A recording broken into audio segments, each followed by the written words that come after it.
नमस्कार। India daily के digital platform पर आप सभी का बहुत बहुत स्वागत है। आपके साथ मैं हूं किरण और बात आज हम थोड़ा इतिहास की करने जा रहे हैं। जी हाँ, इसलिए इतिहास की करेंगे क्योंकि आज एक तस्वीर हरिद्वार से सामने आई है जो कि बहुत ज़्यादा चर्चा का विषय बनी हुई है। बहुत ज़्यादा हर किसी के मन में जिज्ञासा जो है उसको लेकर के पैदा हो रही है। हर कोई उसके बारे में थोड़ा जानना चाहता है और वो तस्वीरें हैं हरिद्वार के गंगा नहर की, जहाँ पर गंगा नदी के अंदर में यानी कि इस नहर के अंदर में जो है पानी के अंदर में एक रेलवे ट्रैक पाया गया है। जी हाँ, मुझे लग रहा है कि आप भी सोचने पे ये मजबूर होंगे कि आखिरकार ये रेलवे ट्रैक आया कैसे है और क्या वहाँ पर बनाया गया था, क्या यहाँ से आने जाने के लिए इस रेलवे ट्रैक की जो ज़रूरत है उसको पूरा किया जाता था, इसका इस्तेमाल किया जाता था। तो कई सवालों का जवाब है जो अभी फ़िलहाल जांच का विषय बना हुआ है। लेकिन उससे पहले आपको हम ये बता दें कि हर बार की तरह जो है 12 अक्टूबर के दिन में गंगा नहर को बंद किया जाता है, उसकी सफाई जो है वो की जाती है। साफ़ सफाई क्योंकि बहुत ज़रूरत है, वहाँ पर श्रद्धालुगण आते हैं, डुबकी लगाते हैं और अपने तमाम पापों को जो है वहाँ धो करके जाते हैं। तो इसीलिए वहाँ पर जो है पूरी साफ़ सफाई की जाती है ताकि किसी भी तरह से श्रद्धालुओं को, भक्तजनों को किसी भी तरह की कोई दिक्कत ना हो सके। लेकिन चलिए, जब ये साफ सफाई होने वाली थी यानी कि गंगा नहर का पानी जैसे ही कम हुआ है वैसे ही हर किसी को वहां एक लोहे का ढांचा नजर आया यानी कि ट्रैक नजर आया और उसी के बाद से गंगा नहर जो है अभी चर्चाओं में है। आपको बताएं कि वीआईपी घाट जो है वहाँ पर ये रेलवे ट्रैक जो है वो पाया गया है और इसको लेकर के जैसे लोगों के मन में काफ़ी ज़्यादा जिज्ञासा है, तो वहीं जो है कई जानकार ये भी कह रहे हैं कि जब ये गंगा नहर 1850 में बनी थी उस वक्त में ये सपना जो है लॉर्ड डलहौजी ने देखा था इस प्रोजेक्ट का और इस दौरान ट्रैक पर चलने वाली हाथ गाड़ी का जो इस्तेमाल है वो किया जाता था। यानी कि 1850 में ये गंगा नहर यहाँ पर बनी थी, लेकिन उससे पहले ये रेलवे ट्रैक था यहाँ और इसको हाथ गाड़ी का जो इस्तेमाल है वो यहाँ पर किया जाता था, खास तौर से निर्माण जो सामग्री है उसको यहाँ पर ढोने के लिए। तो इसी के साथ आपको ये भी बता दें कि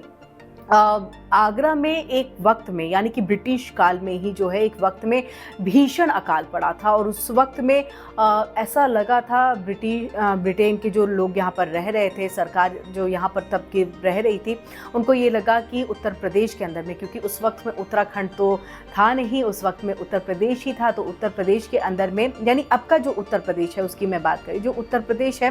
वहाँ पर सिंचाई की आवश्यकता है और सिंचाई की आवश्यकता उनको इतनी ज़्यादा ज़रूरत इसकी महसूस हुई जिसके बाद कर्नल प्रोबी कोलेटी ने उन्हें नहर निर्माण का एक आइडिया जो है वो सौंपा था। यानी कि 500 किलोमीटर लंबी ये नहर बनाने का आइडिया दिया गया था। 1842 की मैं बात करूं तो 1842 में इसका निर्माण भी जो है वो शुरू कर दिया गया था, लेकिन इंफ्रास्ट्रक्चर की कमी हुई थी। कर्नल प्रोबी कोलेटी ने ईंट और गारा ले जाने के लिए एक ट्रैक का फिर निर्माण कराया, यानी कि इंफ्रास्ट्रक्चर को और बेहतर करने के लिए अब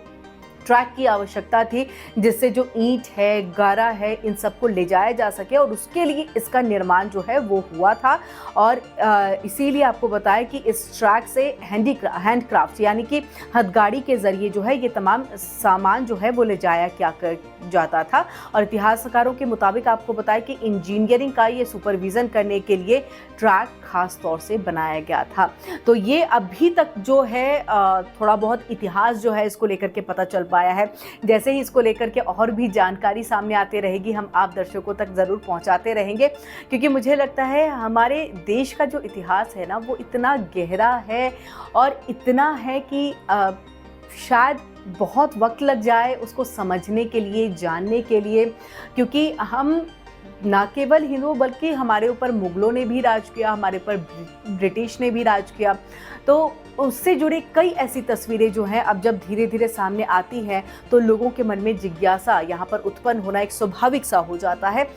और यही एक बड़ी वजह है कि जब हरिद्वार गंगा नहर के अंदर में ये रेलवे ट्रैक जो है उसकी तस्वीर सामने आई तो हर कोई जानना चाहता था कि आखिरकार ये क्या रेलवे ट्रैक यहाँ पहले बनाया गया था। तो नहर के निर्माण यानी कि गंगा नहर के निर्माण के लिए ही इस रेलवे ट्रैक का निर्माण किया गया था ताकि वहाँ पर सारी सामग्री को जो है वो पहुँचाया जा सके, आसानी से पहुँचाया जा सके। और ये ब्रिटिश काल के वक्त में यानी कि ब्रिटिश का जब भारत के ऊपर में शासन था, यानी कि जब हम गुलाम थे तब के वक्त की ये तस्वीर थी जो आज के वक्त में निकल करके सामने आई है। कुछ इसी तरह के और भी वीडियोस को देखने के लिए आप हमारे डिजिटल प्लेटफॉर्म को सब्सक्राइब करिए, बेल आइकन जो है उसको ज़रूर दबाइए और इसी के साथ लाइक करिए, फीडबैक दीजिए, कमेंट्स आप हमें दे सकते हैं कि किस तरह से और भी हम इसको और बेहतर कर सकते हैं। तो कई ऐसी चीज़ें और ख़ासतौर से इतिहास भी हम आपके सामने जो है वो लेकर के आते रहेंगे। लेकिन आप अपना बहुत फ़िलहाल ख्याल रखिएगा। इसी के साथ मुझे दीजिए इजाज़त। नमस्कार।